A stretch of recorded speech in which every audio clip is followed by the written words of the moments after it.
Hello friends, welcome to favourite channel the Studious. मैं अंकित आपका स्वागत करता हूं। आज हम लोग बात करने वाले हैं पार्टनरशिप के बारे में।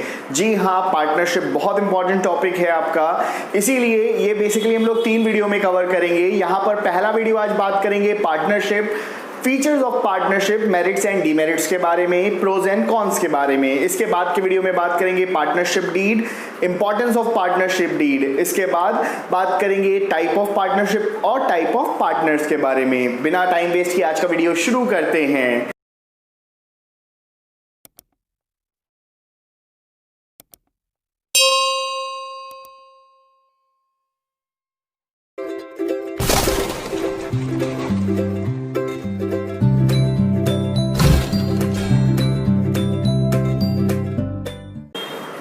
पार्टनरशिप के बारे में बात करते हैं। उससे पहले आपको आई बटन पे लिंक दे दिया है, इसमें अकाउंट्स और इकोनॉमिक्स की वीडियोस भी हैं, जाकर उसे भी चेकआउट कर लीजिए। साथ ही साथ कॉमर्स के पहले की वीडियोस भी हैं। पार्टनरशिप में आज बात करेंगे सबसे पहले इंडियन पार्टनरशिप एक्ट 1932 की डेफिनेशन के बारे में। A partnership is an agreement between 2 or more persons who have agreed to share profit and losses for a business carried by all or any one of them acting for all. ये बहुत important definition है। इसमें देखिए basically partnership क्या है, आपने समझ लिया साझेदारी, गठबंधन। जब कभी कोई 2 या 2 से ज्यादा लोग आपस में मिलकर एक बिजनेस को करने के लिए एग्री करते हैं और उस बिजनेस में प्रॉफिट लॉसेस सब मिलकर शेयर करने की बात करते हैं। जो बिजनेस सब मिलकर या तो चलाएं या कोई एक बंदा या कुछ बंदे सबके बदले में बिजनेस को चलाएं, वो कहलाती है पार्टनरशिप। बेसिकली पार्टनरशिप जो है, इसमें अगर हम इंपॉर्टेंट इसके नंबर्स की बात करें तो वैसे तो मैक्सिमम नंबर्स होते हैं 20। किसी भी पार्टनरशिप में 20 से ज्यादा मेंबर्स नहीं हो सकते हैं और मिनिमम हो गए 2। लेकिन बैंकिंग का केस अगर हम बात करते हैं तो बैंकिंग के केस में मिनिमम 2 होते हैं और मैक्सिमम 10। याद रखिएगा, बैंकिंग के केस में मिनिमम 2, मैक्सिमम 10 और जनरल बिजनेस के केसेस में मैक्सिमम 20 और मिनिमम 2। पार्टनरशिप के फीचर्स के बारे में बात करते हैं। पहला फीचर है agreement and a lawful business. कोई भी बिजनेस, जब हम लोग फीचर पढ़ते हैं बिजनेस का, तो पढ़ते ही है कि वो लॉफुल होना चाहिए, यानी कि किसी भी कंट्री में वो बिजनेस उस कंट्री के लॉ के अकॉर्डिंगली चलाना चाहिए। जैसे मैंने आपको बताया था, किडनैपिंग करना, स्मगलिंग करना, ये कोई भी आप कह सकते हो लॉफुल बिजनेस नहीं होता। तो इसमें पार्टनरशिप करके कहें कि भाई हम तो एक्सटॉर्शन का बिजनेस करते हैं, ये हमारे 4 पार्टनर्स हो गए, ये बिल्कुल गलत हो जाएगा। साथ ही साथ एग्रीमेंट की बात करते हैं तो एग्रीमेंट 2 तरीके से हो सकता है यहाँ पर, ओरल और रिटन। बहुत इंपॉर्टेंट चीज समझ लीजिए, पार्टनरशिप को रजिस्टर कराने की जरूरत नहीं होती, लेकिन इंपॉर्टेंट होता है पार्टनरशिप को रजिस्टर कराना। सेकंड पार्ट जब हम लोग पार्टनरशिप डीड उसके बारे में बात करेंगे तो उसमें बताएंगे कि एब्सेंस ऑफ पार्टनरशिप में क्या प्रॉब्लम्स हो सकती हैं और एडवांटेजेस क्या होते हैं पार्टनरशिप को रजिस्टर कराने के। तो यहां पर समझ लीजिए कि पार्टनरशिप डीड 2 तरीके से हो सकती है, रिटन और ओरल, और वही है agreement between the partners. Second बात करते हैं 2 or more persons. 2 or more persons यहां पर जब मिलकर काम करते हैं तो वो कहलाती है पार्टनरशिप। मैंने आपको मैक्सिमम और मिनिमम नंबर्स बता ही दिए हैं। इसके बाद बात करते हैं थर्ड, म्यूचुअल एजेंसी। बहुत इंपॉर्टेंट चीज समझ लीजिए, म्यूचुअल एजेंसी मतलब क्या होता है, 1 फॉर ऑल फॉर 1। यहां पर पार्टनर्स जो होते हैं एक दूसरे के एजेंट्स होते हैं। यहां पर कोई भी पार्टनर किसी के भी बिहाफ पे डिसीजन ले सकता है और किसी एक का लिया गया डिसीजन अगर वो फायदेमंद होगा तो सबको फायदा मिलेगा, और अगर उससे कोई गलती हो जाती है या नुकसान होता है तो सबको उस नुकसान को झेलना पड़ेगा। बहुत इंपॉर्टेंट है, mutual agents, they are mutual agents of each other. तो कई बार क्या होता है, कहीं कोई मीटिंग होती है, कहीं कोई एग्रीमेंट होता है, तो कोई एक पार्टनर बाकी सबके बिहाफ पर भी जाकर एग्रीमेंट कर सकता है, मीटिंग को अटेंड कर सकता है। इसी को कहते हैं म्यूचुअल एजेंसी। इसके बाद बात कर लेते हैं, बहुत इंपॉर्टेंट इसका फीचर है अनलिमिटेड लायबिलिटी।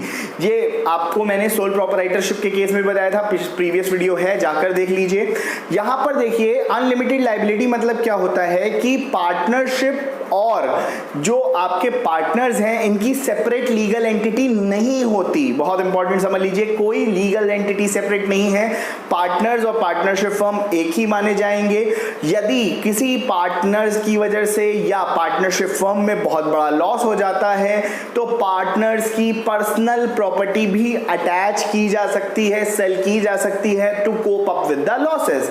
जैसे कि मान लीजिए कोई पार्टनरशिप फर्म 50 लाख रुपए की है और 1 करोड़ का लॉस हो गया, 5 पार्टनर हैं, तो जो 50 लाख रुपए एक्स्ट्रा लॉस है वो 10-10 लाख रुपए सबको देने पड़ेंगे अगर वो लोग 1:1:1:1 मतलब कि सब लोग इक्वल अपने प्रॉफिट्स को शेयर करते हैं। अगर मान लीजिए जिस रेशियो में वो शेयर करते हैं फिर उस रेशियो में वो अपने लॉसेस को लाकर देंगे। तो बहुत इंपॉर्टेंट चीज ये समझ लीजिए, सेपरेट लीगल एंटिटीज की नहीं होती है, ये पार्टनरशिप और पार्टनर्स साथ में ही चलते हैं। इसके बाद बात करते हैं प्रॉफिट शेयरिंग। देखिए प्रॉफिट शेयरिंग मैंने बताया, प्रॉफिट शेयरिंग कोई जरूरी नहीं है कि किस रेशियो में किया जाए, it depends upon the agreement of the partners. Partners क्या एग्रीमेंट करते हैं, वो अपने से क्या डिसाइड करते हैं, उस पर डिपेंड करेगी पार्टनरशिप की प्रॉफिट शेयरिंग रेशियो यानी कि पीएसआर, जैसा वो डिसाइड करते हैं। मान लीजिए पार्टनरशिप डीड एब्सेंट है, जहां पे कोई पार्टनरशिप डीड नहीं है, रिटर्न में कोई एग्रीमेंट नहीं है और पार्टनर्स में डिस्प्यूट हो जाता है, आपस में लड़ाई हो जाती है कि नहीं भाई हमें ज्यादा प्रॉफिट चाहिए, हमें कम चाहिए। इन दैट केस हमेशा पीएसआर इक्वल बटता है, 1:1:1, जो भी है वो इक्वल ही बटेगा, कोई भी ज्यादा नहीं ले सकता। अब बात कर लेते हैं merits and demerits, pros and cons के बारे में। सबसे पहले मेरिट्स क्या हैं इसके। मेरिट्स में सबसे पहली बात करें तो more capital would be there, because ज्यादा लोग मिलकर अगर काम कर रहे हैं तो सोल प्रोप्राइटरशिप के मुकाबले ज्यादा कैपिटल होगा। Second, there would be more persons to manage the business, because कई बार सिंगल पर्सन जो होता है वो सही से सारे अफेयर्स को मैनेज नहीं कर पाता, मैनेजमेंट क्वालिटी बढ़ जाती है। Third, there would be more decision powers, decision powers ज़्यादा लेने की हो जाएगी, ज़्यादा एक्सपर्टीज आ जाएंगी, ज़्यादा लोग रहेंगे तो जिसको बोलते हैं ना मोर द मैरियर। इसके बाद नेक्स्ट अगर बात करें पॉसिबिलिटी ऑफ एक्सपेंशन, ज़्यादा पॉसिबिलिटी होगी एक्सपेंशन करने की, बढ़ाने की बिजनेस को, क्योंकि ज़्यादा लोग मिलके कर रहे हैं। मोर बोरोइंग कैपेसिटी, जब ज़्यादा लोग मिलके काम करेंगे ज़्यादा लोग पैसे भी ज़्यादा इन्वेस्ट कर सकते हैं बिजनेस के। बहुत कम पेपर वर्क होता है, बहुत कम लीगैलिटीज होती हैं, चाहे तो हम इसको रजिस्टर कराएं चाहे विदाउट रजिस्ट्रेशन भी काम कर सकते हैं। लेकिन अनरजिस्टर्ड पार्टनरशिप फर्म के कुछ डिमेरिट्स होते हैं जो हम लोग नेक्स्ट वीडियो में, जहां पे पार्टनरशिप डीड और उसके रिलेटेड टॉपिक्स के बारे में बात करेंगे।